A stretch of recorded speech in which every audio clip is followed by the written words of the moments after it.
పూజ అన్న విషయం గురించి కొంతసేపు ముచ్చటించడం జరిగింది. మనం నిత్య జీవితంలో తప్పకుండా అనుసంధానం చేసేటటువంటి మాటలు 3 ఉంటాయి. ఆ 3 మాటల వెనక ఉండేటటువంటి ప్రాశస్త్యాన్ని తెలుసుకుని ఉండాలి.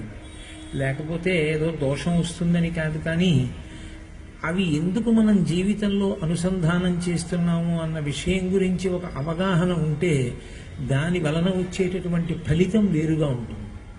మీరు చూడండి, 3 మాటలు ఉంటాయి. ఈ 3 మాటలు నిత్యకర్మానుష్ఠానమునందు తప్పుకునే అవకాశం ఉండదు. తప్పకుండా ఈ 3 మాటలు ప్రతిరోజు ఆపాటి కాస్త భగవంతుని యందు విశ్వాసం ఉన్న ప్రతి వ్యక్తి జీవితంలోనూ అవి చోటు చేసుకుంటాయి. ప్రార్థన, స్తుతి, సూక్తము అని 3 మాటలు. ఈ 3 మాటల్లో మొదటి దానికి ప్రార్థన అని పేరు. ప్రార్థన అంటే మనం ఆయనని అర్థిస్తాం, ఆయనని ఒక్కసారి సంబోధించి భగవంతుడికి నమస్కారం చేసి మమ్మల్ని కాపాడు అని అడుగుతూ ఉంటాం. ప్రార్థన లేకుండా అసలు జీవితంలో ఒక్కరోజు కూడా వెళ్ళదు. అసలు నిత్య జీవితంలో లేస్తూనే ప్రార్థన, ఎక్కడికన్నా వెడితే ప్రార్థన, ఏదైనా మొదలు పెడితే ప్రార్థన, ఏం చేసినా ప్రార్థన చేసి ప్రారంభం చేస్తాం. అసలు ప్రార్థన అన్న మాటకు అర్థం ఏమిటి? ఎందుకు ప్రార్థన చెయ్యాలి అంటే కొంచెం దాన్ని జాగ్రత్తగా అర్థం చేసుకోవలసి ఉంటుంది. ఈ శరీరము పరమేశ్వరుడు దేని కొరకు ఇస్తాడంటే ఇది సుఖదుఖములు 2 అనుభవించడానికి ఒక సాధనం. ఇది లేకపోతే సుఖము దుఃఖము అన్న 2 అనుభవంలోకి రావు. ఇది ఉందనుకోండి, సుఖం తెలుస్తుంది. ఏదో ఫ్యాన్ తిరుగుతోంది అనుకోండి, అమ్మయ్య హాయిగా ఉందండి అంటాడు. ఫ్యాన్ తిరిగితే బాగుంది అన్న సుఖం ఎవరికి అందుతోంది? శరీరం ఉంది కాబట్టి అందుకుంటోంది. ఇదే శరీరానికి మోకాలు నొప్పెడుతోంది అనుకోండి, దుఃఖంగా ఉంటుంది. మోకాలు నొప్పెడుతోందండి, చాలా ఇబ్బందిగా ఉందంటాడు. అంటే శరీరం ఉంది కాబట్టి సుఖము దుఃఖము. ఈ సుఖము దుఃఖము అన్నవి 2 కలిపి మనుష్య శరీరంలో పరమేశ్వరుడు అనుభవించడానికి ఏర్పాటు చేస్తాడు. కేవలం సుఖమే అనుభవించాలనుకోండి, వాళ్ళు మనుష్యులుగా పుట్టరు, దేవతలుగా పుడతారు. దేవతలుగా ఉన్నారు అంటే అర్థం ఏమిటంటే వాళ్ళకి దుఃఖ స్పర్శ లేదు అని, వాళ్ళకి దుఃఖం ఉండదు. అందుకే వాళ్ళకి ఆకలి దప్పిక ఉండవు. దుఃఖం ప్రధానంగా దీనివల్ల వస్తుంది అంటే ఆకలి దప్పిక. ఈ 2 దేవతలకు ఉండవు. దీనికి తోడు వృద్ధాప్యం ఉండదు. కాబట్టి వాళ్ళు సంతోషంగా ఉంటారు ఎప్పుడు. కానీ వాళ్ళకి కర్మానుష్ఠానం లేదు. వాళ్ళు ఏ కర్మలు చెయ్యడానికి వాళ్ళకి అధికారం లేదు. మనుష్యుడు అలా కాదు. సుఖము దుఃఖము 2 ఉంటాయి. సుఖము దుఃఖము 2 ఉండి తీరితేనే మనుష్య శరీరంలోకి వస్తాడు. చాలా మందిలో కోరిక ఏముంటుందంటే దుఃఖం అన్నది మాకు రాకూడదు అనుకుంటారు. కానీ అది పొరపాటు అభిప్రాయం. దుఃఖాన్ని ఆహ్వానించాలి జీవితంలో. అంటే ఏదో నేను పెద్ద పెద్ద దుఃఖాలు ఆహ్వానించమని ప్రతిపాదన చెయ్యను, అది తప్పు, అలా చెప్పకూడదు కూడా. కానీ ఏదో చిన్న దుఃఖం వచ్చిందనుకోండి, ఒక కాలు నొప్పెట్టింది, ఏదో కాస్త తలకాయ నొప్పిగా ఉంది, అంత మాత్రం చేత భగవంతుణ్ణి నింద చేసేసి నేను ఇన్ని పుణ్యకర్మలు చేస్తున్నాను, నాకు ఎందుకు వచ్చింది దుఃఖం అని అడగకూడదు. మనుష్య శరీరంలో ఉన్నారు అంటే ఒక విషయాన్ని జ్ఞాపకం పెట్టుకోవాలి. సుఖము దుఃఖము 2 అనుభవించవలసిన అవసరం ఉంటేనే మనుష్య శరీరాన్ని ఇస్తాడు. కాబట్టి కేవలం సుఖాలు అనుభవించాడు, కేవలం దుఃఖము అనుభవించాడు. కళ్యాణీ పతగాదేయం లౌకికీ ప్రతిభాతిమా ఏతి జీవంతి మానందో నరం వర్ష శతాదపి అంటుంది సీతమ్మ సుందరకాండలో. 100 సంవత్సరములు బ్రతికిన వ్యక్తి 99 సంవత్సరముల 364 రోజుల 23 గంటల 59 సెకండ్లు దుఃఖమే అనుభవించిన ఆఖరి 1 సెకండ్లోనైనా శుభవార్త వింటాడు. అంతే తప్ప అసలు శుభవార్త లేకుండా సుఖం లేకుండా జీవితం ఉండడం అన్నది ఉండదు. ఎప్పుడో అప్పుడు ఉంటుంది. కానీ మనుష్య జన్మ అన్నదానికి వెనక తాత్పర్యం ఏమిటంటే మనం గతంలో చేసుకున్నటువంటి పాపము పుణ్యము కూడా పరమేశ్వరుడి దగ్గర ఖాతాలో ఉంటాయి. కొంత పాపం కొంత పుణ్యం రెండింటినీ అనుభవించడానికి ఈ శరీరాన్ని ఇస్తాడు. పాపము దుఃఖాన్ని ఇస్తుంది, పుణ్యము సుఖాన్ని ఇస్తుంది. పాపము అనుభవంలోకి వస్తున్నప్పుడు దుఃఖం వస్తుంది, పుణ్యం అనుభవంలోకి వస్తే సుఖంగా ఉంటుంది. కానీ మీరు ఒక గమ్మత్తు గమనించాలి. ఇవాల్టి రోజున నేను దుఃఖపడిపోతాను అని ఏ వ్యక్తి కోరుకోడు. ఏ రోజైనా, ఏ గంటైనా, ఏ క్షణమైనా ఎవ్వరైనా సుఖంగా ఉండాలని కోరుకుంటారు. కానీ మనుష్య శరీరంలో ఉన్నావు అంటే అర్థం ఏమిటి? సుఖ దుఃఖములు రెండూ అనుభవించాలి. దుఃఖం ఎప్పుడు వస్తుందో ఎవరికి తెలుసు? ఒక్క పరమేశ్వరుడికే తెలుసు. ఎందుకని? గత జన్మలలో చేసినటువంటి పాపం అనుభవంలోకి ఇవాళ నేను తీసుకొద్దామని ఆయన అనుకున్నాడు అనుకోండి, ఆయనకొక్కడికే తెలుసు. కాబట్టి వీడు గతంలో చేసిన పాపాన్ని దేన్నో లెక్కలోకి తీసుకుంటాడు. వీడెప్పుడో నిష్కారణంగా అలా విడిపోతున్న కుక్క మీదకి ఒక పెద్ద బండ విసిరాడు, దాని కాలు విరిగిపోయింది. కుయ్యో కుయ్యో ఏడుస్తూ పోయింది కాలు ఈడ్చుకుంటూ. వీడు విక విక విక విక నవ్వాడు. అయిపోయింది, కొట్టాడు, కాలు విరిచేశాడు, ఆ జన్మ అయిపోయింది. కానీ ఈశ్వరుడు ఆ జీవుడి పాపాన్ని ఖాతాలో వేసుకున్నాడు. అది ఇవాళ వీడికి అనుభవంలోకి తీసుకొస్తున్నాను. ఒక కుక్క కాలు నిష్కారణంగా విరగ్గొట్టాడు, అది 3 నెలలు బాధపడింది. ఇవాళ వీడి కాలు విరుగుతుంది, 3 నెలలు వీడు బాధపడతాడు. ఇప్పుడు ఆ పాపానికి సమతౌల్య దుఃఖాన్ని అనుభవిస్తాడు, దాని చేత పాపాన్ని పోగొట్టుకుంటాడు అంటాడు. కానీ వ్యక్తి ఏమనుకుంటాడు? ఇవాళ నా కాలు విరగాలి, నా కంట్లో నలుసుపడాలని ఎవడూ కోరుకోడు. ఏ రోజైనా, ఏ క్షణమైనా సుఖంగానే ఉండాలని కోరుకుంటాడు.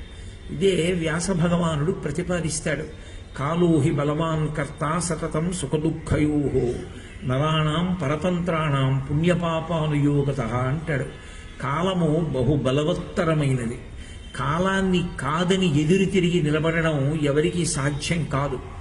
ఆ కాలమునందు దురితము అనుభవంలోకి వస్తుంది. మీరు నేను చెప్పిన మాటని కొంచెం జాగ్రత్తగా పట్టుకోగలిగితే ప్రార్థన ఎందుకు చెయ్యాలో అర్థమవుతుంది.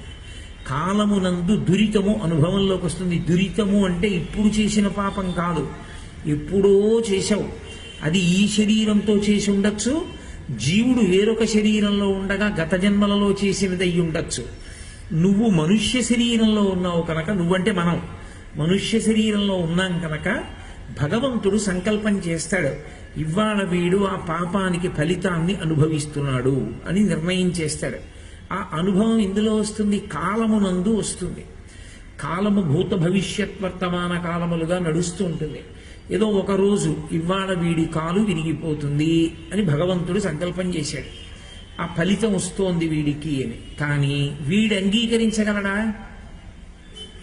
ఈ కాలు విరిగిపోగానే, ఓ పరమేశ్వర, గతంలో నేనేదో తప్పు చేసి ఉంటాను, అందుకని నా కాలు విరిగిపోయింది, గొడవ వదిలిపోయింది, పాపం పోయింది అంటాడా?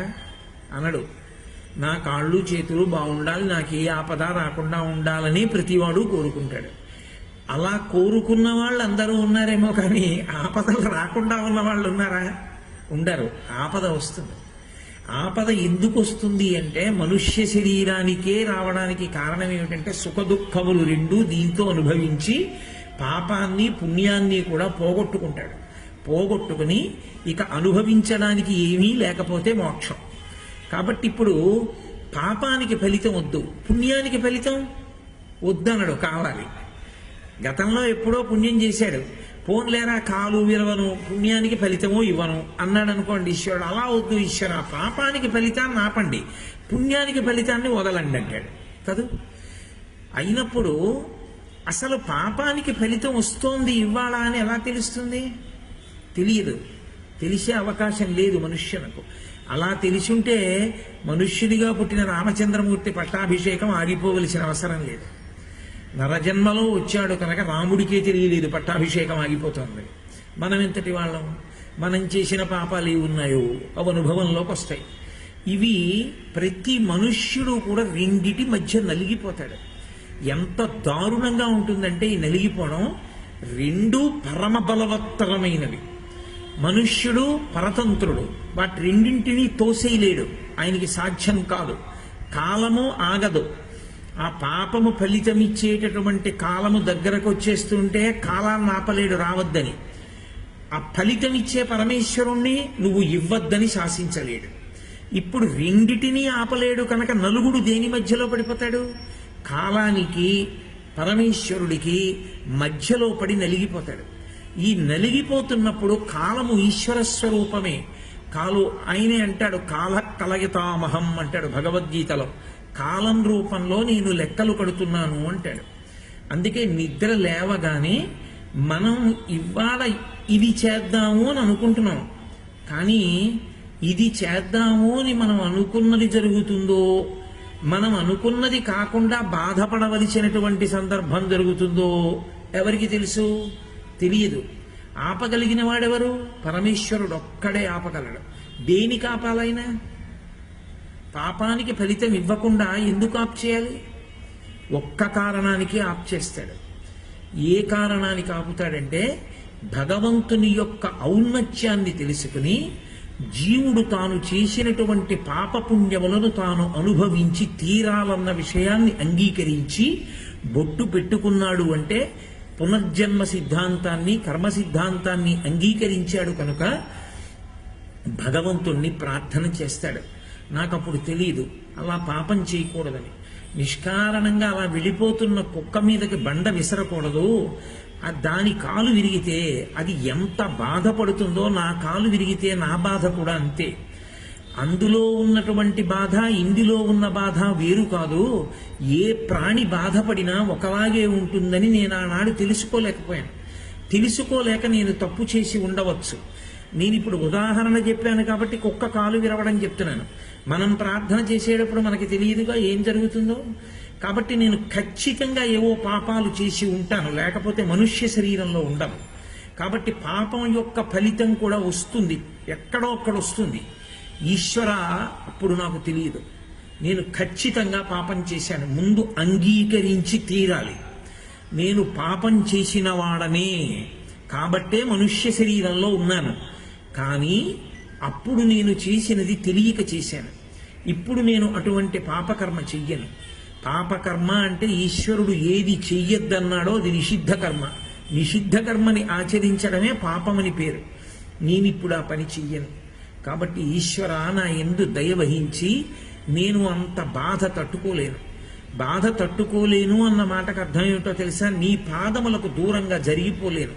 నాకు దుఃఖం కలిగితే ఆ దుఃఖంలో నిన్ను మరిచిపోతానేమోనని బెంగగా ఉంది. అందుకని వద్దు, నన్ను క్షమించి ఆ పాపము యొక్క ఫలితము నన్ను విపరీతమైన దుఃఖానికి వశుడనైపోయేటట్టుగా చెయ్యకుండా నన్ను నువ్వు రక్షించు అని అడుగుతారు. అది ప్రార్థన యొక్క తాత్పర్యం.